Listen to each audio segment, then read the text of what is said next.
The pitch is not the be-all and end-all. The pitch is your reward at the end of a good week, or it's your place to blow off steam at the end of a bad week.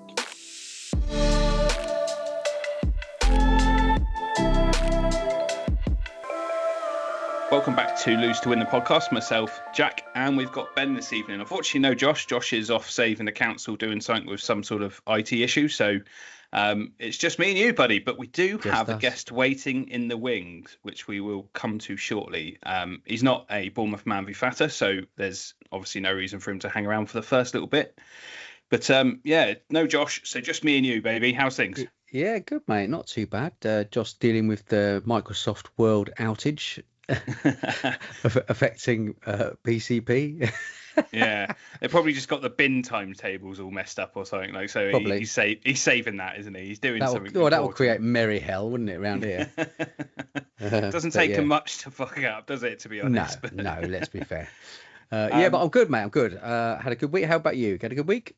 Yes, mate. I had. We'll come to it. But I had a good week. I got shifted 1.3 last week, which has been done, mate. That's a big one for a little while, which is good. Gutted to not see my name on. I was 0.1 away from the team of the week. So chatting to the team earlier this week, we set some goals, what we want to achieve this week and sort of thing, and I just want to get myself on that team of the week list again. So that's hopefully an achievable target. And bit of golf yesterday, football tonight, football Thursday, football Friday. All systems go, mate. My poor knees are screaming at me, but I'm just finding I've got the bug for it a bit again. That's good. It's because the sun's shining. It's nice to be outside. Makes a difference, doesn't it? Yeah, do you know what? I love a bit of winter golf as well, though. I must admit. Winter golf. What am I talking about? I hate winter golf. Winter football. I was going to say what? I love a bit of winter football when it gets dark at like 5 o'clock and frustrating. You got to wait till 9:30 for some of our Thursday and Tuesday nights. But I love a bit of wet, drizzly, cold football. It's nothing better than because there's nothing else to do at that time anyway when it's deepest, darkest winter. But yeah, it is. I've certainly got the bug for it. I think that the tournament certainly reignited a little bit of fire in my belly for it again, which is good. It doesn't take much, so yeah, good. All is well. How was your week? Yeah, not too bad. I'm a bit with you with the old creaking bones. I think I did something to my leg on Friday. I don't know what it was, but then I played tennis last night as well, and that's kind of jarred something in my. Yeah. I started trying to hit the tennis ball again. And I haven't played tennis for a long time, but I've played 2 or 3 times in the last month or so, and I've realised I'm really not very good. I used to be okay a long time ago. I probably haven't picked up a racket for about, I was trying to work it out, just under 20 years. So similar to football really when we started Man v Fat. But I've had a few goes and I've not quite got it back yet. So I think I just need to go out and hit a few balls a bit more and then maybe try again. But yeah, no, enjoying doing it. It's nice to be back out on the tennis court. But I bet you're majestic, like your very soft, amazing hands with golf when it comes to chipping and delicate touches. I bet you instead of power, you're a bit more precise with your spins and your cuts and stuff on the tennis. I reckon you've got that in you. A bit of. Got a nice bit of touch around the net. Yeah, definitely. Not so good on a serve.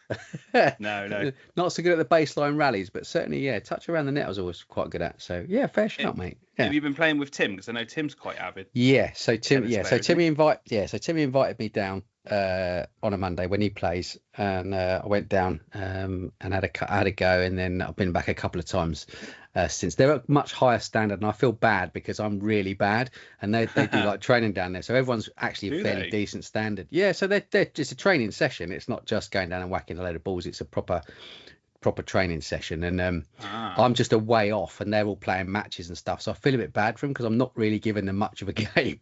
I'm barely getting the ball back over the net and stuff, but I'll get there. I'm going to try and stick with it, but it's good to get back out there, mate. Good to get I'd fancy a bit of pickleball or paddleball, whichever. I think they're slightly different, but I would fancy that. I think that's a bit of me, to be honest.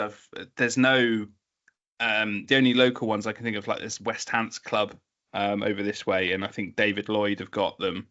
But yeah, I've never played pickleball. No, I haven't. Me and Luke and Jordan have been talking about it and really want to do it. They do actually have. Well, you can do it at Little Down, but you've got to bring your own racket and ball, and they're not cheap. So I don't really want to buy something. Although this is typical me, buy something that I've never done before and throw myself into it and go, yeah, let's try this. It'll be fine. And then 6 months later, not pick the racket up for for another 12 years or something stupid. So it's something I would like to give a go, but I don't want to invest in buying the equipment. I want to rent it from somebody. But do a little I'm keeping my eyes peeled. Yeah. Well, I'll come and do a little taster session with you if you find one somewhere. Yeah, definitely. The only problem is David Lloyd and West Hants are pretty definitely West Hants is a pretty exclusive, expensive club. Yeah. We need to tap a member up. Hang on. Who's a member? Raz is a member. We'll tap him up. Get some visitors passes. Yeah. Yes, he is, isn't he? Yeah. Yeah. And AD. Super age, yeah.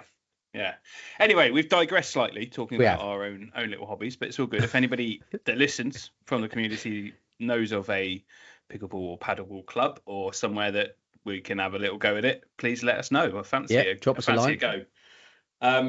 Anyway, so Josh would obviously normally do the roundup, and he'd steal Stephen's words. But if you don't mind jumping in for him, I'm all for with reading off a bit of paper. Yeah. Okay. Here we go. I shall. I won't be verbatim, of course. It's always nice to mix it up a little bit, but we'll digress as we go along, I'm sure. Okay, cool. So our roundup then for last week's Man v Fat.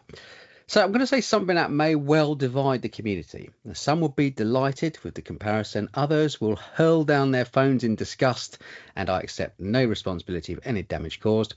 Gentlemen, we are Gareth Southgate. I know you'd be pleased with that, mate. So it was another week of slow, unspectacular progress for the club, losing 11 kilos, maybe less than we might hope for, but it still gets us out of the group stages and into the next round with a minimum of fuss. No mean feat in the difficult weeks of summer where holiday absences and post-holiday gains are as much of a hazard as the Spanish. So here are the results. He had to get a Gareth Southgate analogy in there, didn't he? Yeah. Bless him. So the results then, Purples went down to the Reds, 7-13. Boo. Greens went down to Blues. That's your Blues, Jackie. 5-17. Great score, Jack. 17 for the Blues. Oranges lost 4-13 to the Yellows. So that's Josh's team. Another good win for the Yellows. And then Whites had a very close game, it looks like, with the Blacks, but they still lost, sadly, 11-18. I think that was mainly down to a load of ringers. I think they had like 3 ringers or something, which kind of caused them. That would have been a really close game, bar the ringers, I think. So Yellows and Blues flying high, mate. You two battling it out at the top of the league, so it would seem. Yes, it is. It's tricky catching them. It's amazing that they had Neil and Ryan out last week and were still able to get the results. I think when the holiday season hits the Blues, I think we might struggle a little more than what they've been able to kind of patch a team together and fill those important holes that both of those two leave and still get the results. So Josh's Yellows are certainly flying. Yeah, doing very well. Well, you're doing very well as well, mate. To be fair, I think most teams are actually doing quite well. I think it's much closer than perhaps the league suggests. But I'll crack on and read the rest of what old Steve-O's written here. So several teams benefiting from the Southgate comparison went backwards this week. But there were a couple of impressive collective efforts on the scales. The Blues, that's you, mate, lost 4.6 kilos with 6 out of 8 losing weight. Very good. Mm-hmm. While the Reds were the stars of the show, there you go, and we happen to be playing the Reds, of course, standard, with 7 out of 8 recording losses for a team total of 7.4 kilos. So fantastic. So both teams, unsurprisingly, were rewarded with wins, while the other two who lost weight, Oranges and Whites, were unlucky to suffer main league defeats. All 8 teams benefited from the last man standing bonanza. So I said it would kick in this week, didn't I? Yeah, you did, yeah. With each side seeing either 1 or 2 players make it through to receive bonus goals. So 2 players, Matt Waterman, Super Matt of the Purples, and Paul Briggs of Yellows, good on Paul, all completed a perfect 8-week start to the season. So they got an extra goal apiece. And Matt and Paul are the only players out of the whole club who still have grace weeks. So fair play, lads. Yeah, very I wonder good. if they'll keep that going right to the end. That'd be an interesting one. So there are now 10 survivors who will each score a goal every week as long as they remain in the competition by turning up and losing weight every single week. So we got down to 10 only halfway through the season. That's mad, isn't it? Yeah, absolutely. It's a show of the times, I think, as Steve's referenced to regarding the total weight loss. It's certainly a little harder than it was last season for multiple reasons, but the focus is needing to be shifted slightly back towards it. It's quite close there because only the Oranges and the Blues have 2 men standing, while the other teams have 1 single remaining LMS goal scorer. So for once, no team has a huge block of survivors. So staying in and going the distance could be crucial for every team. Mm-hmm. Yeah. So like Southgate's England, we have genuine world-class talent at our disposal. 15 hat-tricks. What would England have done for just 1 on Sunday, eh? Unlike Southgate's England, our star names have performed with style. 3 milestone men this week, all significant ones from players who are living up to the hype. So who have we got? Okay, so Jordan Hayter and Geordie Howe both received their 15%ers. Well done, lads. And yeah, amazing work. Chris Cowan, he goes still marching on as he is. He joins the elite 20% club. So massive one for you, Chris. Well done, mate. Between the 3 of them, they've lost 55.5 kilos since joining the club. Jordan and Geordie show no signs of slowing down, while Chris has got himself on the verge of maintenance. Well done to all 3. Phenomenal performances all round. Yeah, I spoke to Chris briefly on Friday, and I think he was a bit, not annoyed, but a bit upset. He only just missed maintenance by like 0.3 or something. So he's super close to that. That's next week then. So I'm just looking at the fixtures now. I was going to look at who they've got, just checking it wasn't us. It's the Oranges. So Oranges, they're going to face a maintenance man, I think, in Super Chris Cowan, who's been on an incredible journey, really, in the short space of time it's been there. So he's colossal on and off the pitch. Obviously, playing with him all last season with the Purples, he was phenomenal and a top bloke, and it's just so dedicated to it and so on it when it comes to shifting. So he's a prime example of how it works and how this process works. Yeah. Great. I got to give my brother George a shout out as well. He's absolutely smashed it. He's obviously been trying to compete with Luke and keep up with Luke, which I don't think anybody was able to do in terms of the weight loss, but Jordan's had his own journey and done it very well. Yeah, fair play. Had some hiccups along the way, but always seeming to be losing, and got through a point where he was losing a little amount each week and getting frustrated by it. But he's kicked on again. I think he said something in the last 3 weeks. He's lost nearly 6 kg. So he's certainly shifted. And I got the day wrong of his wedding. He's getting married this Sunday. So it's all been working towards this Sunday, and I've obviously been having a conversation with him regarding about what's his plan after this season, and let's see what happens. And he's pretty committed to either way continue to play football with us on a Tuesday and a Thursday, or continue on a Friday night. But he's super committed to keeping it off and remaining healthy with it and doing what he's doing well. So good lad. I know it's been tough along the way, and he's certainly committed himself to it, and he's a madman because he's actually started to fall in love with running as well. So I know he's definitely got something wrong with him. Yeah, definitely. But he is every day we're getting a screenshot of his Strava in the group chat, and he's inspiring others to get out and get the running shoes on and doing what you can to really work it off. So yeah, bless him. Well, good lad. And you got to make a special mention for Geordie. Oh my God, yeah. Geordie's been there since the beginning, and he's an OG. I'm sure he is. I'm pretty sure he is. Yeah, he's flitted a little bit. I think he may have gone for a little bit and come back, or it's been long periods of time where he's not been able to make it. Yeah, I know he's got a difficult job. Difficult job to commit every Friday. So amazing work, and he's doing a bit of boxercise. I've got him on the socials, and I see him posting photos of him doing some, or after the aftermath of doing some boxercise, and that's the kind of thing I'm not interested in getting into boxing or sparring anything, because I'm a pussy. I like the idea of the boxercise though. I like the idea of very good for fitness.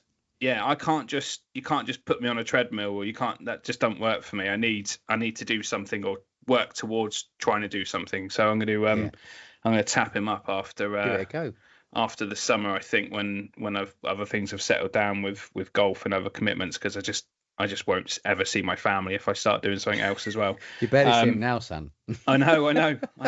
So yeah, it's definitely something I'm going to tap him up. But you're right, big shout out to him. Yeah, massive. I know it's really difficult for him to commit to the Fridays and how things are with it. And I don't ever want him to feel like he's letting people down, especially when he's able to lose the weight at the rate that he's doing. He's doing so well with it. So the football isn't the be all and end all with it all. It's your health and your weight loss, and that's exactly what he's still working on, regardless of being able to make it on a Friday or not. Yeah, and I think he's a good example of someone that it didn't automatically happen for him. It didn't all fall off him early days. He had to really kind of stick with it and kind of have belief that he would get there eventually. Trust the process. Yeah, totally. So well done, mate, for getting to that point now, and just crack on and see if you can get to the next one, because that's a big one. 15% into 20 is a big one. So well played, mate. Serious. Yeah, well done. Okay, so let's have a look at the team of the week then. So Charlie Rees, Taylor Rees now, isn't he? Because he got married. Yeah, so I didn't know he'd taken on the he's surname. double barreled it. Yeah, very posh now, isn't it? Charlie Very Taylor Rees. Yeah. It's not true. He isn't posh in any way, shape, no, he's the furthest thing from posh. But he does lead the team of the week with an impressive 3.2 kilos loss, and I think that's because we got him to run around in the nationals quite a lot, so that did him good. Tom Marks, again, he's the only member from last week's top team to keep his place, making it 3 in a row for the lofty but increasingly svelte shot stopper. Well done, Tom. He is lofty indeed, isn't he? Yeah. He keeps smashing it out. It's crazy. His weight loss journey is amazing. We had Tom on here. Hard, mate. No, Tom on here. We haven't. No. I think we need to get him on, because he's like lost stupid amounts of weight, stupid, and he must have a key. He must have a secret, because he's really consistent. Doing PT, cycling a lot. I know that he plays football on a Thursday with us and then goes to the gym after, almost as like a warm down. Well, but just an extra to kind of tot up the calories. And I think he's taken it to the right extreme of being obsessed with it to get himself healthy. If that makes sense. I know I know we're going to divert a little bit here, but there's been times that I've seen people within the community and I've kind of gone, wow, they're really obsessed with it. They're really, really going far with it. And is it healthy? But why? I've got to remind myself, why isn't it healthy? Focusing on yourself and wanting to better yourself and make yourself a healthier person, that's more healthy than unhealthy. And definitely. There is a little bit of a stigma around it where people are really going for it and really losing it loads and kind of going, wow, you're obsessed with it. But fair play, he's dedicated and he has lost so much. I'd love to see some before and afters. I'm sure he must have them. He looks completely different. Yeah, and he's formidable in goal as well. He was a big, what's that old Skoda advert when he was large but agile? Do you remember that? That reminds me of the Olympics as well. He was like the shit that he was doing in goal. You go, it's not possible for somebody so tall and broad, and he was a big boy as well. You won't mind us saying he was a big boy, and he's slimmed right down and just improved his agility even more so. So yeah, incredible work. I can't believe his name keeps popping up every week on there. No, it's mad. It's mad. It's very, very good. Yeah, incredible. So yeah, well done, Tom. Special shout out to you. But let's go for the team of the week. And so Charlie at the top with 3.2. Then Gareth's another one. He's there again. Gareth 2.1. Good work, mate. Geordie another 2 kilos to get down to his 15%. Tom Davies there again. He's a regular there. 2 kilos off for Tom. Tom Marks there with a 1.7. Jordan Mohammed, who's the new red, I believe. He's lost 1.6. So well done to you, mate. Good and work. Peter Meach is there with the oranges, 1.4 kilos. So, and sadly, Jack just missed out because there was another couple on 1.4.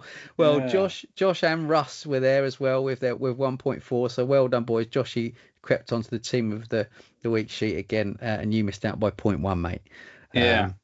But it's all right. I don't mind. You'll get there. Amazing work all round. Really good. And I know that Steve's pointed out, and rightfully so, that there's not a huge loss, but if you look at how much just that team of the week lost, that's serious movement. And if we can get the majority of us doing a kilo will be great. Yeah. Will be absolutely golden. So yeah, keep it up, guys, and do the right things if you can. That's it. So just to finish it off, his thing, he says, so England stand at a crossroads, waiting to see if a new manager can deliver thrilling front foot play or a continuation of slow and steady, underwhelming progress. As a club, we face a similar dilemma. On an individual scale, there's nothing wrong and a lot right with slow and steady. What we need isn't spectacular losses to buoy up our totals, though they're always very welcome. We need Southgate-like progress right across the board. If everyone in the club loses just half a kilo, that would add up roughly to 40 kilos. If everyone plays like England, we can get a collective result like Spain. Remember, you write the script. So yeah, wise words. In homage to Jude Bellingham, I believe, isn't it? Jude Bellingham. He was asked who writes your script, so he's like, I do. That's true, though, you know. But yeah, he's right. I mean, we know that. We bang on about it all the time, and I'm sure our guest will reiterate the point. But slow and steady always wins the race. You know, if you can lose anything between half a kilo to a kilo a week, and you do that consistently, you're heading on your way to a nice, better, healthier lifestyle. So yeah, absolutely. So let's go, boys. Let's keep it up. Keep up the good work. Let's see if we can get another good loss this week. And we know going into the summer holidays, of course, the kids broke up today, I think. We might be a few light over the next few weeks to family commitments and whatnot. But you know, that's doesn't mean you have to go completely bananas and fall off the wagon. Just make those choices, keep them healthy, and don't undo all the good work. Yeah, absolutely. So that brings us on nicely, as you reference, our guest Quinny is joining us he has very patiently. So it's Quinny joining us. He will tell us more about it shortly, but he is the Bridgend coach and has played for the Cardiff Fat, I should say, since its inception. So without further ado, Quinny, welcome, mate. Thank you so much for joining us. Thank you very much for having me. Hey, there he is. He's still there. I was worried you'd gone. No. Worried Ben had put you to sleep. No. I don't know how you follow that. It's so impressive just hearing success stories and the great work coming out of Bournemouth there. Like it's massive to hear sort of that's just a sort of typical week for you guys. Like that you got that sort of weekly success. So. Yeah, we're doing well. Bit starstruck to try and follow that, really. Oh, no, don't be silly. Don't be silly. You've got some massive successes of yourself. Well, no. What we'll do, Quinny, to start off with, we do as always. We haven't had a guest on for a little bit, so as always, we'll do a little icebreaker. So we'll learn a bit more about you, about your love for football, or maybe not even love of football, as we've learnt before with others, just love the community side of things. So let's start with who do you support, mate? So I'll probably get a lot of stick for this, but obviously being born and bred in Manchester, it's obviously Man United for me. Fair enough, mate. Fair enough. That does get me a lot of stick, especially with. Well, living in Cardiff, mate. Yeah, I can imagine.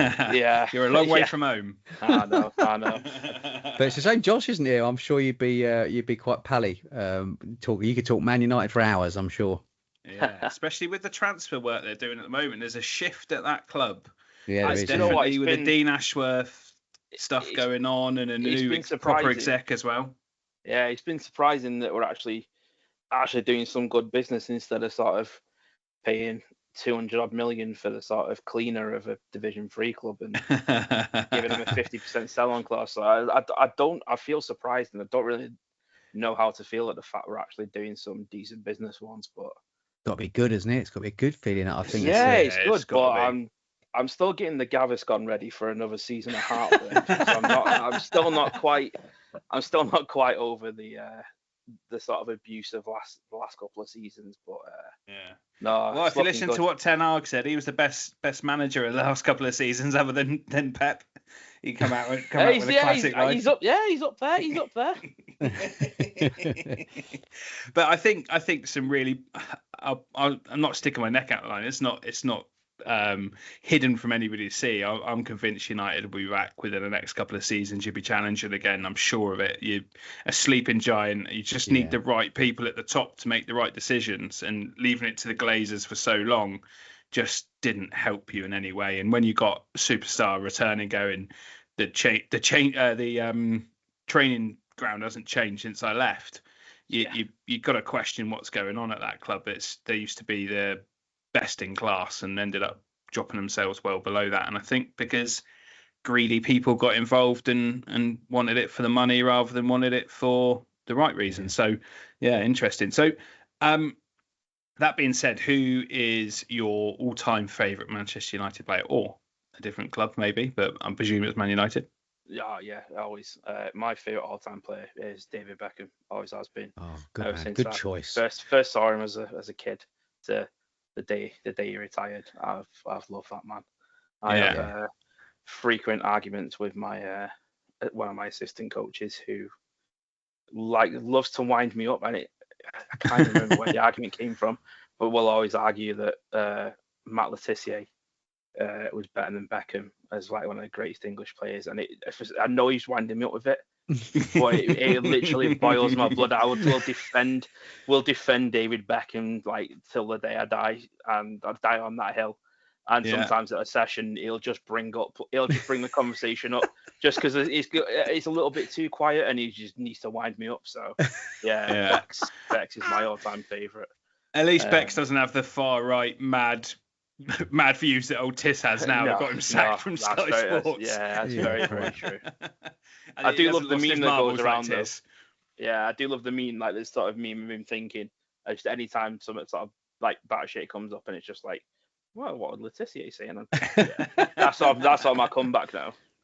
Is your assistant coach a scummer then? Is he? Sorry, Ben. Is he a Saints fan, or he just on a wind up? Yeah, he claims to be, but I mean, he's from Bridgend, so again, he's a little bit from home, then. Yeah, he's a long way from home. I think he might live down there at one point. Okay, fair enough. But he's might have gone to uni down there or something. We've got a few Southampton fans in our club. They come the other side of the water, the right side of the water. Sorry, the right side of the forest. They say, don't they? They got to get hosed down as they come over that border. They might agree on the Le Tissier front. I think there's an argument. There is an argument there that Le Tissier never got his chance for England, and maybe he could have done something. But I think you're absolutely right. A dead ball. I mean, I know Le Tissier could hit the ball, but no one hit the ball like Beckham. Maybe Roberto Carlos was a bit close, but Beckham, I think most people would agree from a dead ball situation, especially. I think there was no one in his class. Yeah, totally. Yeah, I totally agree with you, mate. He for some reason divides opinion, and I as a Gooner, I absolutely love him. I think he's incredible, and not just how good he was and the technical ability, but I think what he did for football. I think he had a huge helping hand. I think we've had this conversation before, Ben, with somebody else having back, haven't we? Yeah. He's a huge helping hand in sculpting the way that footballers are today. That almost like celebrityness to them. I think he was kind of the one that broke the mold. And I remember the documentary where they were talking about the parties that he was at and the things that he was doing, and got Roy Keane in the change room going, "What are you doing at these parties? Like, this is not what we do." And he's like, "Why not? This is my life. Like, this is how I want to live my life." And marrying a Spice Girl just was the tip of the iceberg with it, really, wasn't it? Yeah. And he's a top bloke as well. I'm sure there's some questionable things that he's done over his time, and whatever else has happened has happened. And haven't we all got checkered pasts and interesting pasts? But I think in general, I think he's a good thing for the game, and clearly doing good things with Inter Miami as well, and improving the game over stateside, which, funny enough, I should mention, Rich Crick is over there at the moment and launching. Oh, is he? Man v Fat Soccer. Yeah, I've seen it all over the socials. I think they had their first session last night. Was it?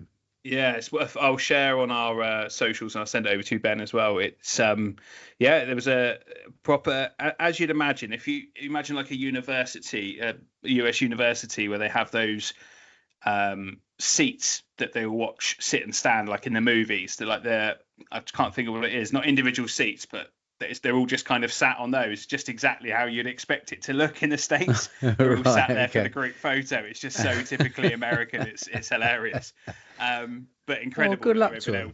Good luck. I hope it works out, because that's a big old punt that. Try and break into the American market. Fair play to them. So I really, really hope that succeeds. So yeah, good luck, Team America. sort out a tournament out there, shall yeah. That's it. Get the UK America Cup going. We did say we'd happily go out, didn't we? We said we'd happily go out. We'd fly the flag. flag. I tried to throw my hat in the ring and try and convince the missus, because I think one of them's based in Florida and we've not long come back, and I was sort of saying, listen, sort of 6 months sabbatical, go and launch the club over there. Oh yes, mate. She was having none of it. I'm not surprised. Oh well. Quinny, so done your players, Bex. Yes. What's your standout moment as a United fan? Probably so many. Yeah, I don't want to be really cliche and say Ollie's goal in '99. No. I'm probably going to have to say that, because that's literally one thing I can always remember that'll always stick with me. And even now, as a 32-year-old man, anytime I see that clip, it still gives me goosebumps. Like it's just ridiculous. Like, and everything that followed it, like watching like the homecoming parade, being like in the arena in Manchester for the homecoming parade, watching them come back and stuff like that. It's just remind me what happened there. Was it 2 minutes? He was on the pitch for how long, and he scored twice, didn't he? Is that right? He scored one, didn't he? Sheringham got the first. Sheringham got the first one, and Solskjaer got the winner. And he hadn't been on the pitch very long, had he? No. Obviously he was super sub. So when Champions League used to be on free-to-air TV, ITV had it. I used to love that. It used to pop up on the screen, and like you'd get all the different ones. Red button, you could pick which one you wanted to watch, couldn't you? That's you could right. hop between the two. Yeah, just different world. But yeah, what a moment that is. And I know that the Manx won't like me likening it to Gerrard's moment in Istanbul, where he leapt up for that header, and that each club tend to have those moments, don't they? And it just rewrites history as it happens. Obviously, City have got their Aguero moment. Arsenal, when Company scored, that was a moment. Where do you want your statue? It's funny how that. I don't know about you two, but those moments always seem to be intrinsically linked to the commentary. I think obviously the Aguero moment and the Company moment are absolute outstanding ones, but then obviously you've got They Think It's All Over It Is Now. Solskjaer's won it. Solskjaer's won it, exactly. There's one for Rocky Acaster scoring against Liverpool at Anfield to win it, and that one, that's just a moment as a Gooner stands out. And I wasn't even alive, but just knowing my history with it and remembering it from that, it's just those moments. Don't you think the commentary just adds to the drama? Doesn't it? I think definitely, but I think that's more because it gets replayed. Oh yeah, I think it's because it gets replayed. In the moment, I don't think you really notice it that much. I have very different memories of the Aguero moment because they were playing Queen's Park Rangers. Yeah. So, and me as a Rangers fan, we'd literally just managed to stay up because I think Bolton got relegated. Was it Bolton? I'm sure it was Bolton. They got relegated, and we'd heard the full-time whistle had gone, and we were drawing, I think, at that point. So. Yeah. I think we kind of switched off, and I was just happy that we weren't getting relegated. So I remember that situation very, very differently. I remember it more for Barton getting sent off, to be honest. I was about to say that. Have you heard them talking, Zamora and Joey Barton talking about that moment? No, because Zamora goes to Joey, says, "You're getting sent off here. Try and take somebody with you." So that's when didn't he dead leg Aguero? Or David Silva or somebody like that. He kicked someone. Tried to get them to lash out. He's like, "You're going, try and get somebody." That's exactly what Bobby Zamora said to him. "You're going to get sent off here. Try and take somebody with you." Yeah.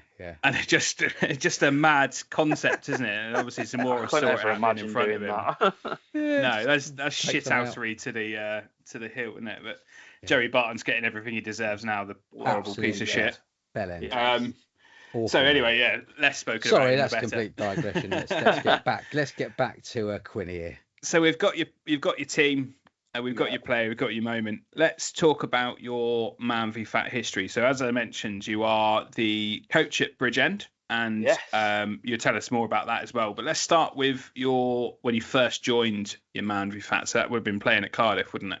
Yeah. So it was actually before Cardiff even started. So Cardiff was the first league to launch in Wales, and way I first found out about Man v Fat was there was a story on. I think this is going to be pretty cliche for a lot of lads, but there was a story on BBC Breakfast about it, and my wife was getting ready for work, and I saw it and just heard the magic words. Football for big blokes, and most important thing is that you score goals by losing weight. That was all she needed to hear. And while I was on my way to work, I got peppered by texts saying, as soon as you get a break, you need to Google this and get signed up, because you've complained for years about wanting to shift some timber, and you've been complaining for years about wanting to get back into playing football. So I was like, wow, is this like a legitimate thing? Because this sounds like everything I've ever wanted in life. And obviously gave it a search, but it was a planned league at the time. So we didn't have the required numbers, so I sort of paid my fees to join the waiting list. And it was back in the time when we still had the Man v Fat forum. Right, yep. So I hopped on there, and first thing I do, start a new thread. Look, is anyone else looking to join Cardiff? No, just crickets for weeks. And occasionally a couple more names would pop up, and I'd be like, oh God, it's going to be a long stretch. And as soon as we got a few more numbers, we started organising sort of a Sunday kickabout, just so we could get a bit of excitement going and blow off the cobwebs a bit as well. Blow off the cobwebs, but for me it was really anxious about getting back into it, being around new people. Yeah. And then again, more and more, but again, before I'd even joined, it was that excitement of the sense of community, just being on the early days of the forum when there wasn't many clubs. Yeah. And then Cardiff launched with 4 teams. I think we had 20 people. We were one of the smallest. We were a bit of a pilot in a partnership with Cardiff City. Mm-hmm. And we launched, and again, it was a case of from my first session, it was like, I'm not letting this go. This is going to be my personality, my life, everything that I do now. Well, till I either get booted out or something else happens. And it just became my absolute passion then from day one. And 6 years later, I'm still playing in Cardiff 17 seasons later. I love it, mate. I'm coaching Bridgend 8 seasons in now. Wow. So as a player, what does your weight loss journey look like so far? I want to say like a lot of people. I'm hoping that it'll resonate with a lot of people. And it's probably been the most up and down, considering that I've been here for 6 years. When I started my very heaviest, I was tipping over 200k, and I was really, really unhappy, suffering really badly with depression and anxiety, and I'd reached a point where I was just at a sort of breaking point. It was something needs to change now, or the woman that I'd just married was going to be burying me rather than having a life with me.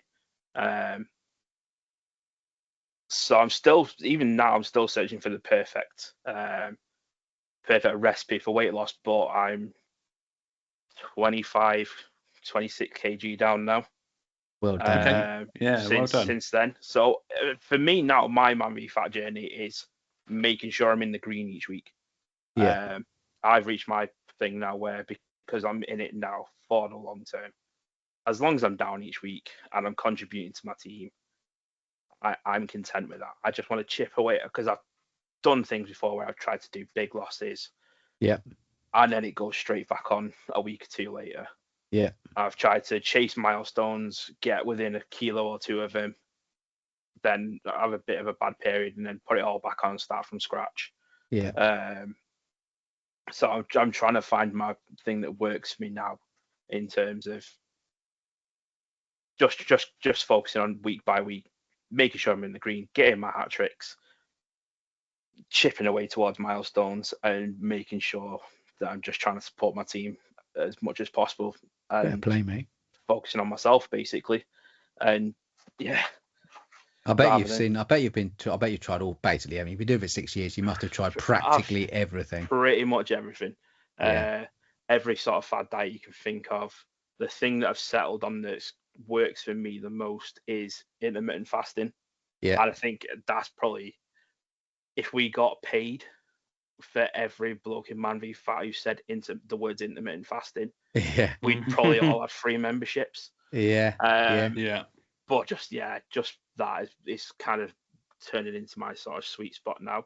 If I could get 0-calorie like puddings and 0-calorie beer, I think I'd be in maintenance in like the next 6 months. Yeah. No fun though, right? Yeah, if we can sort that out, then yeah, I'll be golden. But the biggest thing that I've look back on now is sort of where I was when I started and where I am now. The fact that most weekends I can play regular 11 aside. I'm surrounded by a massive group of friends now. I'm in such a better place mentally. Yeah. And I can now be at a point where I can help other blokes on their weight loss journey. That to me is the biggest thing.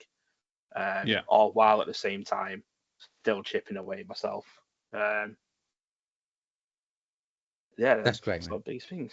So on that then, obviously you were playing at Cardiff, and then the Bridgend club started up. So how did that work? How did you transition from sort of Cardiff going into the sort of coach at Bridgend? How did that happen?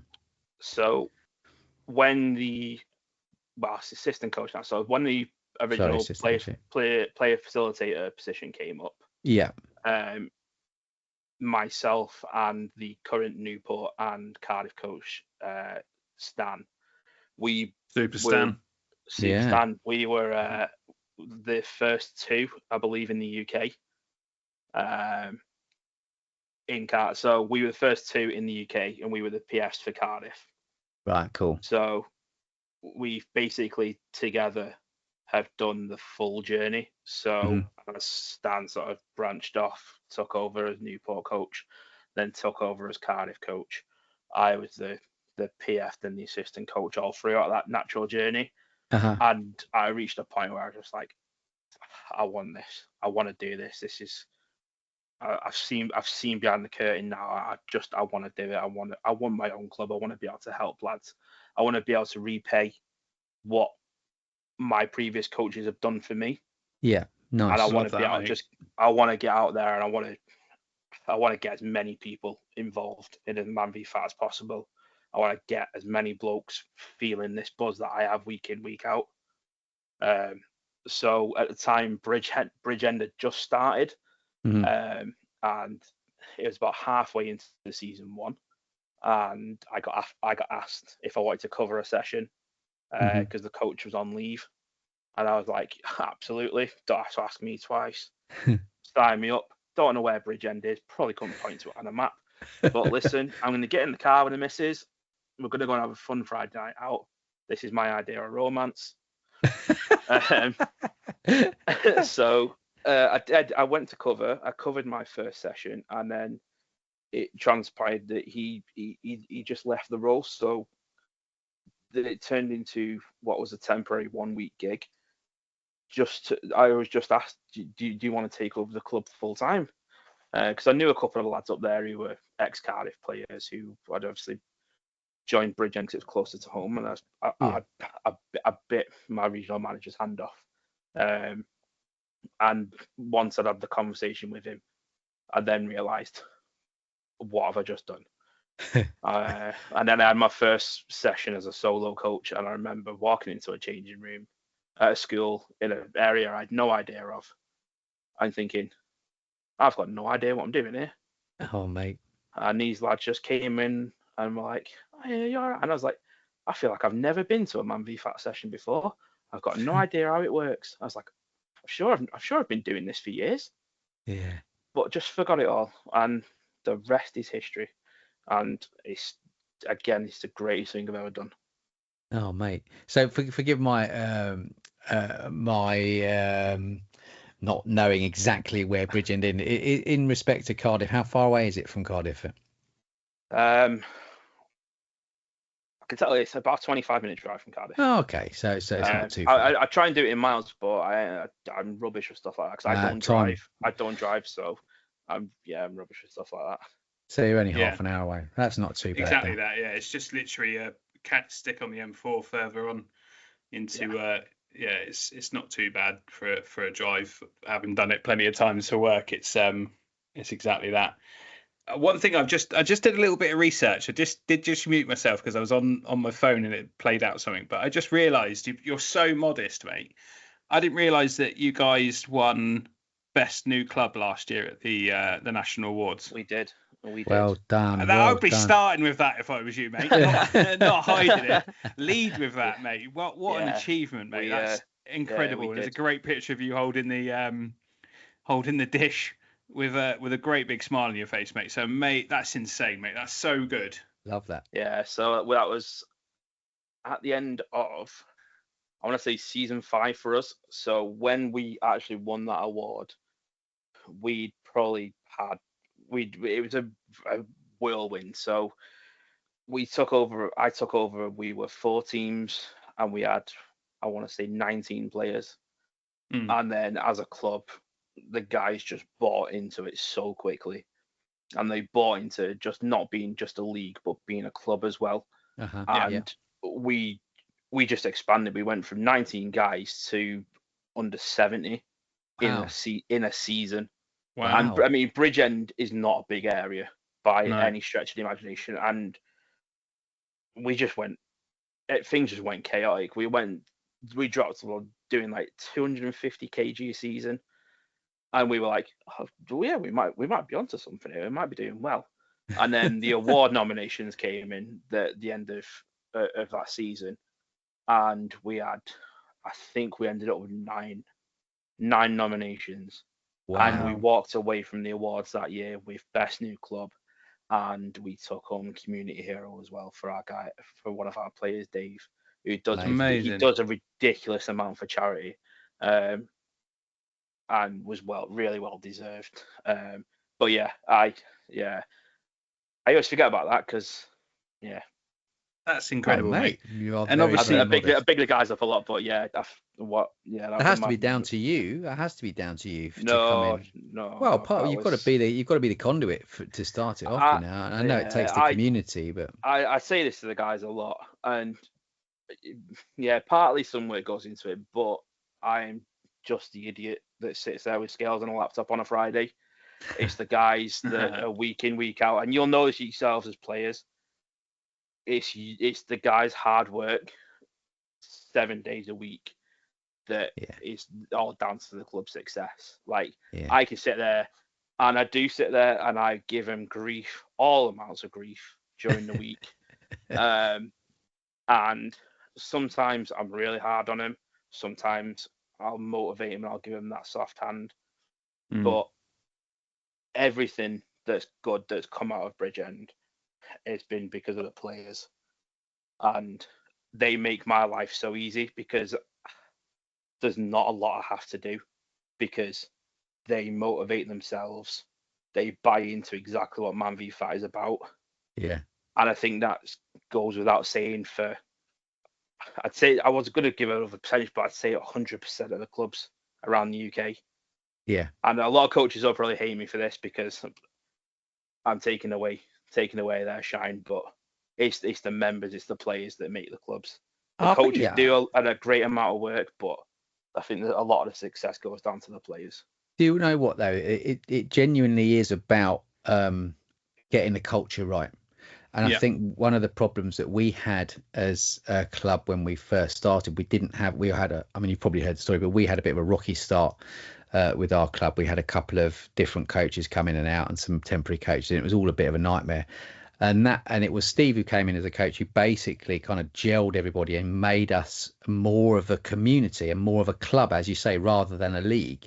At that point, I think early doors, we were very much a league, and we were very much kind of siloed in our own teams, sort of concentrating on our own goals within our own teams. But now our club feels much more like a club where we're all more together as a whole, rather than being in our own individual teams. We're all very positive and very encouraging to all of the teams, not just sort of the ones that we're directly involved with, and that culture has to come from somewhere. I know it obviously leaks down through the ranks, and then but it has to come from somewhere, and I would hazard a guess that it would definitely have come from you in your club to kind of create that culture. And obviously the teams and the lads then sort of radiate that through the rest of the squad. But getting that culture right is really important, and you clearly did that very early on. And kudos to you, mate, because especially like you say from the outset, having struggled with anxiety and not being comfortable in your own skin, to go out there and do that and make those differences is so commendable, mate, and real hats off to you, buddy, because that's some achievement. So really well done, and I'm sure all of your lads would echo that. So fair play, buddy, well done. Absolutely amazing work, mate. No, thank you, I appreciate that, boys. We do have a friend in common, don't we? Somebody who used to work with, as I mentioned, I know Bridgend pretty well, having worked there. But there's a chap that joined Man v Fat Bridgend, goes by the name of Adam Jelly, and he is, I'm sure you'd agree, an absolute top bloke, and somebody that I would have loved to have joined my club. He did pretty well, didn't he? From what I understand, I know he's had to step away from it because of family commitments. Yeah, he's a massive part of the club, and massively missed by us all. But with Jelly, he's one of my first sessions, if not my very first session. I remember sort of like I was saying, sort of being sat there and quite nervous, and sort of sitting on my laptop and thinking, I've got a bit of quiet now, try and get my bearings and sort of see where I am. And then out of nowhere, just hearing this sort of big booming Geordie voice, I'm thinking, oh my God. And then looking up and just seeing the biggest smile ever, and just this, they're probably one of the nicest, friendliest blokes you'll ever meet. And just thinking, nah, this is the place for me. This, and just, when you just meet someone and they just automatically put you at ease, and just thinking, do you know, I think we're going to be all right here. And he's an absolutely top bloke. And I said to him when he left, and I've said to him since when I've tried to tap him up again. I've been like, listen, I don't care if we're full, if we're at ultimate capacity, there'll always be a space there for you. Adam, if you're tuning in, you've got my number. There's still a space for you, mate. I'll get you in. Ah, nice. Yeah. I will definitely drop him a message and let him know that we've had you on, at least to get another listen. He is I echo exactly what you say, and he would lighten up any room, any club, absolutely. And it was a pleasure to work with, and I can only begin to imagine he was a pleasure to have amongst you boys. He's a top bloke, and if you get the chance, Adam, make sure you get back to it, mate, because I know you were doing really well, and when he gets his head into something, he fucking absolutely smashes it, and he is an exact example of somebody that worked for him. So amazing, mate. What a story you've had, and like you say, 6 years as a player, and then the extra time you've now done as a coach. You've clearly, as I say, I was having a look on Facebook to see what else I could find to talk about, and I saw that, but just I can tell your passion and love for it. Your picture, you obviously got a display picture of you and your lovely lady, but behind it is that kind of cover photo. You've got a picture of you boys in all kitted up in an 11-a-side kit. Yeah. And mate, I just get that vibe. I'm not sure about you, Ben. You get that vibe, but Quinney is exactly the type of person that we want on this podcast to share that story of his journey and share.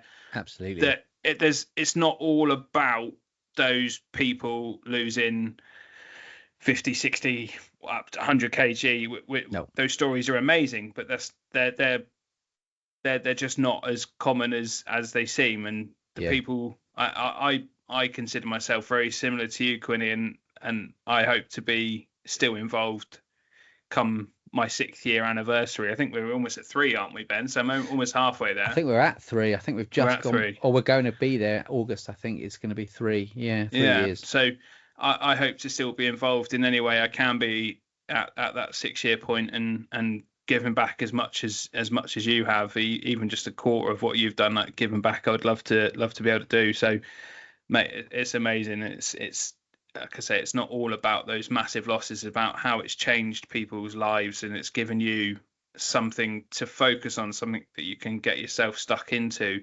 something that we all know they're not going to pay you £1 million to do, but something that it's not about the cash. It's about that goodwill and that feeling, isn't it? Yeah, it's genuinely. I can say it's on blue in the face, but it's Man v Fast generally changed my life. It's given me opportunities that just don't happen to normal people. Like, do you know what I mean? Like award ceremonies at the National Football Museum. Like a couple of months ago, I was at the Den for the Amazing Losers game. I got to be I got to be the assistant manager for Terry Butcher. Brilliant. Oh wow! Like that doesn't happen to people like me. Do you know what I mean? And then I get to spend my Wednesdays with some of my closest friends in Cardiff. Yeah. And then I get to spend my Fridays with 70 blokes who I genuinely love more than anything, and it's such a surreal thing. I love that, mate. I mean, again, I went to the Houses of Parliament for the 10-year anniversary celebrations, and it's just all these bizarre things that 6 years ago I had trouble leaving my house. Yeah. And now I do all of these absolutely crazy things. It's all thanks to Man v Fat. So there'll never be anything that I'll ever say no to. Like Richard Crick could phone me and be like, listen, I need you to fly to whatever country and spend 2 years off the grid setting up something else. And he knows that all he's got to do is click his fingers and I'll do it. This is the sort of passion that I have for Man v Fat. So that's amazing. It's this the sort of that, and I always joke sort of with the guys from sort of head office and that I am part of the furniture, and they know it. They sort of, when they see me at events now, they're like, "How the hell did you get in here?" And like just joke stuff like that, because I will literally be everywhere because I just love it so much. That's good though, mate. That's what it needs. People with that passion that you've got for it is so important.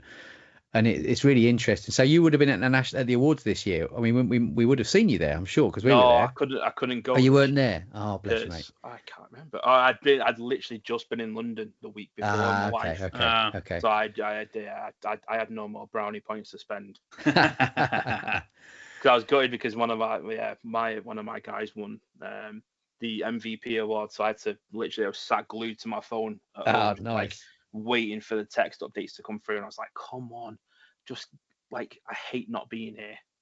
Yeah. In terms of numbers for Bridgend, have you still got space? We have one space at the minute. Wow. And what are you at? 8 teams are you at now? We're at 8 teams, yeah. So we've got one space. So how long have you been at Bridgend now then? How long has it been set up for? You're 6. So 2 years roughly? Just over 2 years. Just over 2 years. I've been coaching for 2 years, so it'll be 2 years and a tiny little bit. And you're up to 8 teams. And we're at 8 teams, yeah. Wow. Mate, sounds like you're smashing it. Do you know what? In general, Wales smashes it. Obviously, your Swansea boys won the fucking national tournament. Well, it's either Newport or Swansea that win it. Yeah, Newport came down to Dorchester a couple of years back when they did the regionals and gave us all a lesson, didn't they, Ben? They certainly did.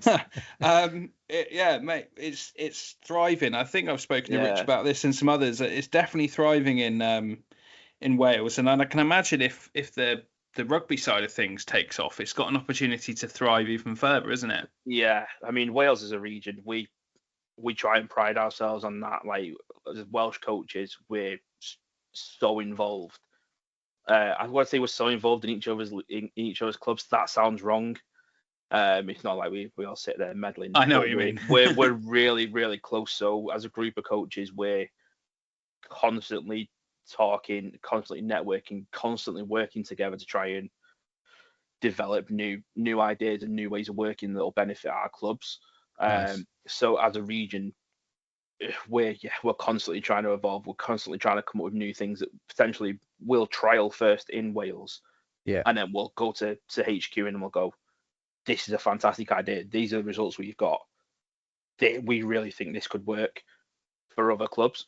Mm-hmm. And even with, like, our 11s because we couldn't join the national 11s the last season or two because of like FA affiliation and stuff like that. So myself and Stan ran our own Welsh Cup to make sure that like all the teams could still have some form of that, and it's like just trying to make sure that the lads are getting the best possible experience, but also again trying to make sure that Wales is as involved as possible in the wider community. And I know that a lot of the coaches reach out as much as possible to other clubs for networking and stuff like that as well. Because there's by no means are we anywhere near perfect. There's stuff that other coaches are doing that are unreal. Talking from first-hand experience with the 11 side of things, mate, because I've tried to get Bournemouth 11s off the ground and playing games. It's a hell of a thing, and you're right. The affiliation, there's lots of red tape and difficult things to get past to get into the nationals, plus the cost associated to it when you're already spending your Man v Fat cost is a difficult thing to pitch to people. But to get that going and have that Welsh Cup, that sounds incredible, mate. And like just this, the more we talk, the more we're getting out of you. You're so modest, it's unreal. Like we're eking these little bits out of you that clearly you should be screaming from the top of the hills. And I appreciate your modesty with it. It's infectious and amazing, mate. So well done. I appreciate it, mate. Thank you. Did you get to the nationals last week? Were you there? No, Bridgend didn't get a team, unfortunately. But I know Cardiff went up. It was difficult to get a team, wasn't it? It's the way that it was done. Definitely could have been done better. We managed to get through as a team pull-out. I've played in a couple previously. Amazing. I've played in two. I went to. You mentioned the qualifier in Dorchester. Yeah. I went down with the Cardiff team that day. Did you? And that was the hottest day of the year. The hottest day in human history, where you could feel the heat. But I ended up playing double duty that day because I think it was, I want to say maybe a Bristol team in our group were a couple of players down, and they had like 4 players. So I was like, I'll play net for you. Played for them, and then like sometimes they would come off. Then our team would go on, and I remember it just being horrific. And we'd made the mistake of staying in a caravan the night before and just being like, we'll be fine. We'll just have 10 beers the night before. What could possibly go wrong? And then just managing to like sneak through in second in our group. Yeah. Nice, mate. Nice. You did way better than we did. Christ, we didn't get through. That Dorchester day will forever be known as the hottest day ever. See, you've mentioned it now. I can feel my feet burning. Unfortunately, those 3G pitches are just absolute radiators for it, aren't they? They just hold on to the heat and reflect it off. We ended up in the stands, hiding up in the stands, having ice cream after ice cream, and go next door to the Tesco's just to cool down. It was brutal. But a good experience, and it certainly gave us a fair warning at how difficult it was going to be this time round, didn't it, Ben? I think definitely. The experience was, although a painful one, as we often all learn from the painful experiences, it certainly gave us that opportunity to go, right, we've got to be on it, we've got to be sharp, we've got to be up for it, or you are left behind pretty quickly. Oh, yes. I remember the first tournament we went to, the Etihad. And we rocked up thinking it was going to be like a normal Wednesday session. So I think we took 3 teams up from Cardiff, and we were sort of spread. We didn't do any sort of like strongest team and all that, and we were like, no, it'd be fine. It's Man v Fat football. It's going to be like a normal session, and we got humbled. Oh baby, It was. I would have boycotted it if I was you, mate, going to the Etihad. I wouldn't be seen dead anywhere near that fucking Spurs training ground. I didn't enjoy it. And I ended up tearing my hamstring in the last game as well, so that just really added insult to injury. I was like, I deserve this. I thought you could at least, like, burn, like, when you, like a devil walks into the church and they set on fire. That's fine. Haven't they got sky blue pitches as well? Yeah, the couple at the end, I think it's what the goalkeepers used to train on, and they're bright blue, because there's a video going around the Man v Fat TikTok page at the minute that everyone keeps sending me. Of me getting interviewed at the last time we were there, and all you can see is just this bright blue pitch in the background, and I'm like, that's doing nothing. That's doing nothing for my skin. That. Amazing. Dude. Right, I think we've covered everything we wanted to, mate. I think we could chat all day, to be completely honest. That's the thing you get me going. I'd never shut up. So. You filled the time amazingly, mate. There's been so much out of this that we wanted and more. So thank you so much. And also anybody else that did offer and sent me the details, please bear with us. We only do one of these a week, so it will take us a little while to get through that list. And Quinny was next on the list, and he just jumped at the opportunity this week to be to join us. So we really appreciate that short notice, mate. So thank you. Yeah, thank you for having me. Really do appreciate it. Like I say, I'm a massive fan, so. Little fangirl experience for me to live the dream. Well, mate, I really appreciate it. So give us some words of wisdom. As being the wise old owl that you are within the Man Fact community. Give us your sort of your nugget of wisdom to reach out to the community. Nugget of wisdom. Oh God. Oh, I feel on the spot now. The one thing I will say, and I try and say a lot to lads that maybe struggle and people that I've played with, is never let one bad week define you.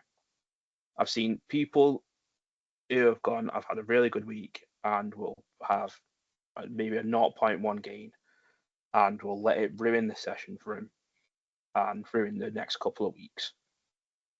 It's a marathon, not a sprint, as cliched as that sounds. Yeah. You're surrounded by teammates, clubmates that are there to support you. Never suffer in silence and reach out to them. And the biggest thing that I always preach, and every single person in Bridgend hates me for this, but the pitch is not the be all and end all. The pitch is your reward at the end of a good week, or is your place to blow off steam at the end of a bad week. And that's words of wisdom that I got in my very first session from one of the biggest inspirations I've had. And that was from Roger Smith, the coach of Bridgewater, way back in the day. And that's been my mantra for years. Love that, mate. That's all I've got for you. I'm tapped out now. Love you, mate. Love it. That's brilliant. That's absolutely brilliant, mate. And I totally echo what you just said. That I couldn't have said it better myself. You're absolutely correct. We have a thing where quite often, if people think they've scored an own goal or they think they're up, they might not come down. They might not come down to weigh in or whatever because they feel, either embarrassed or they feel like they've let their team down. And we always say, it doesn't matter. It doesn't matter. Yeah, of course, we're all there to lose weight and stuff. But, if that does happen, just own it. Come down. You're surrounded by friends, and people who are going to support you. So don't let that define you. Don't let that ruin your journey.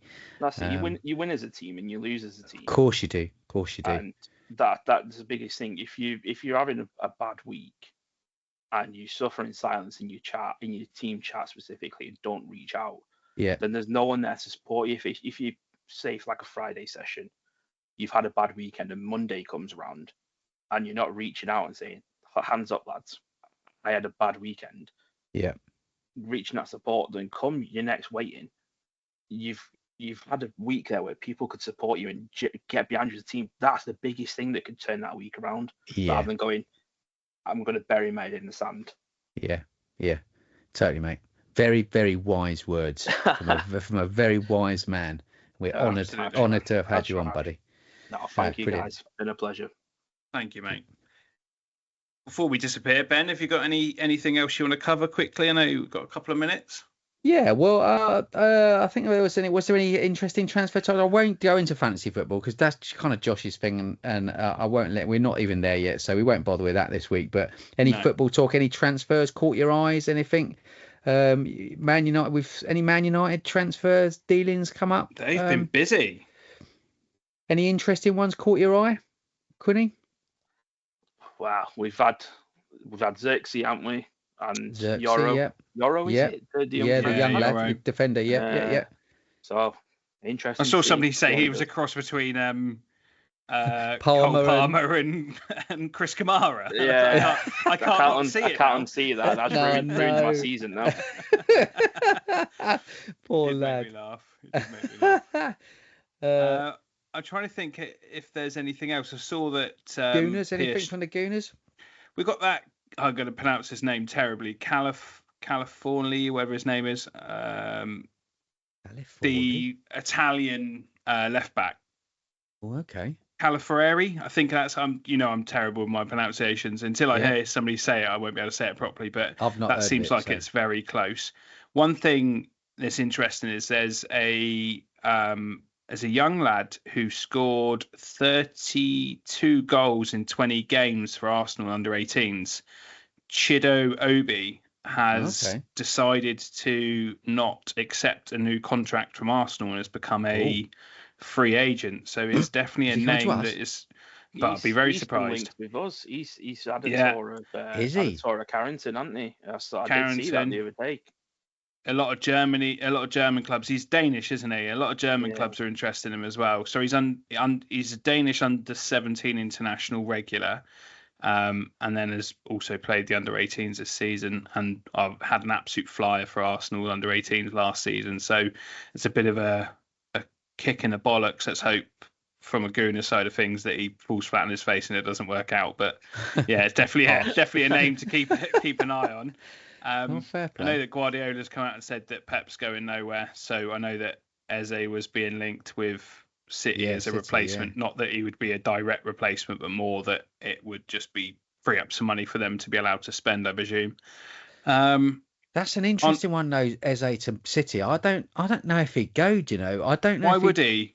With I don't think he'd get in the team. Exactly. I don't know. I think if he did, then I think Grealish goes, doesn't he? I don't think they're the same back to Villa and plays in the Yeah. Champions League for him. Really, back to Villa, I could see that happening. I could see that. I could see that. Even if it's on loan, I could see it happening. I don't know if Eze to City's a good move though for him. I don't think that's the right move for him. No. I think he'd be better off staying in London. I think he'd be better off at Arsenal or Tottenham. Yeah, if he goes. I see old De Zerbi from Brighton's at Marseille, isn't he? And they've signed Mason Greenwood, and they're now after Eddie Nketiah as well. Ooh. Seems that he's certainly targeting some Premier League players. Outside of that, I don't think there's anything else massive. I think Che Adams has gone to Torino. He's left Saints as a freebie. Yeah. I think Villa are looking at João Felix, which will be an interesting one. He obviously didn't pull up any trees at Chelsea. Didn't help that he got a straight red card and missed 3 of the 7 games he was going to play anyway. Højbjerg's gone to Marseille as well, from Spurs. Varane signed for Como, didn't he? What's that? Rafael Varane signed for Como, is it? Yes, he did. Fabregas is managing. Oh, blimey. Yeah, Fabregas has been given the gig there. Yeah, that's an interesting one. I know that West Ham have been linked with Tomori from AC Milan, haven't they? Which will be an interesting one. Are they having like a really disastrous pre-season? West Ham are having a terrible pre-season. I haven't seen it. I think they're not doing particularly well. Really? Yeah. I think the fans are a bit like, come back, Moyes, come back. Onana to Villa was quite an interesting one, actually. Yeah. That was a player that I was quite... I was hoping that we'd sack off Partey and go for him. He's certainly taken a step up going to Villa and getting some Champions League football opportunity. Well, Villa are going to need to bolster their squad a bit, aren't they? Because they're going to struggle with being in the Champions League this season. That's a real... I think Newcastle struggled last season with the size of their squad or the ability of the squad as well. It was so difficult to juggle those matches. You've really got to be really shrewd with the way that you set your teams up. So it'll be interesting to see. There'll be a bit more business there, I think, for Villa. Yeah. Barkley's a good shout, for them to sign Barkley. I think they have signed him, haven't they? Yeah. That's a good move for him and the club. I think he's a good fit for there. He had played there for a little bit on loan, didn't he? Am I imagining it? Has he played for Villa before? Or am I completely miles off? I know he played for Everton, obviously. He went to Everton. Then he went to who was he? But Chelsea, wasn't he? He went from Everton to Chelsea, didn't he? Yeah. The just while I Google it, because I'm convinced I've seen it. Chelsea. The biggest news is Gareth Barry coming out of retirement. So Gareth Barry has joined all-time Premier League appearance holder. Gareth Barry has come out of retirement to sign for Sussex side Hurstpierpoint. Well, you know he's from Hastings. He used to drink in my pub. He used to drink in my local. Yeah. Oh, nice. My mate used to play in the team in the school team with him. Well, there we go. And he used to come and drink in my, not very often, but he used to come up to the local pub. Yeah, so he's quite a celebrity down there. So, fair play to him. There we go. Yes, Gareth Barry. Ross Barkley did play for Aston Villa on loan from Chelsea. 24 appearances and 3 goals, 2020 to 2021. So very recently, actually. And then he pissed off to France, to Nice. Then moved to Luton, I think, on a free. And then Luton had just done a good turn on him, really. They've just made 5 million on him, I think. Well, he had a good season last season, didn't he? He had a cracking season, yeah. It suggested was being linked to being picked by Safegate, wasn't he? Oh, I wouldn't have gone that far, but yeah, fair enough. And there's definite links when they were talking about. Was he a perfect Kelvin Phillips replacement? Yeah. Fucking, honestly, that guy. Good riddance. Other than that, I don't think there's out. Smith Rowe, I know that we spoke about, that seems to be warming up a little bit more to Fulham. It'd be sad to see him go, but it'll be 100% profit move for the Gooners, which always helps. Yeah. Well, we did sign a good striker. We've lost 2 of our key players in this last week. But I was talking about it last season. Young Sinclair Armstrong, we've made some money on him. We bought him for peanuts and sold him for 2.5 million. And we've already replaced him with a proven goal scoring Zan Selar, Slovenian striker, who's going to bang in a load for us this season, hopefully. I'm sure I read that you had a decent sell-on clause on him as well, didn't you? On Sinclair, I'm sure. On Sinclair, yeah, he'll have a 20%, something like that. Yeah, I think I read 2025 somewhere. So that's hopeful for some extra. And we'll get 20%. We'll get 20% if they sell, if Eze goes anywhere as well, because we've got sell-on clauses from him. So if he makes a big move, we'll make money out of him as well. So that will help us out. So happy days. I'm looking forward to the new season starting. Very much so. All right, I think it's a fair place to finish on our resident championship update. Thank you. We'll reconvene similar time next week, but we'll see each other sooner than that, Ben. But Quinny, thank you so much for dropping on for us. What I plan on doing is I'm often in the area for work and often spend the evening. So next time round, I'll be in touch before I swing by either. Is it Wednesday night, Bridgend, did you say? Cardiff is a Wednesday, Bridgend is a Friday. Of course it is. Yes, yeah. You popped into Cardiff, didn't you? Yeah, I was getting myself confused. I did pop into Cardiff. I don't think we crossed paths. I was caught up with Stan, but I don't think you and I crossed paths. But I'll certainly be in touch next time I do it. I'm there all the time. There's lots of work for me down that way, so I'll just let me know, mate. Yeah, excellent. And thank you so much again for joining us, mate. And legend. Thanks so much for coming on. It's been lovely. It's been a pleasure. Thank you very much, everybody, for listening. Please continue to share it with your clubs, and we'll get it out there. And thank you again. Cheers, boys. Cheerio.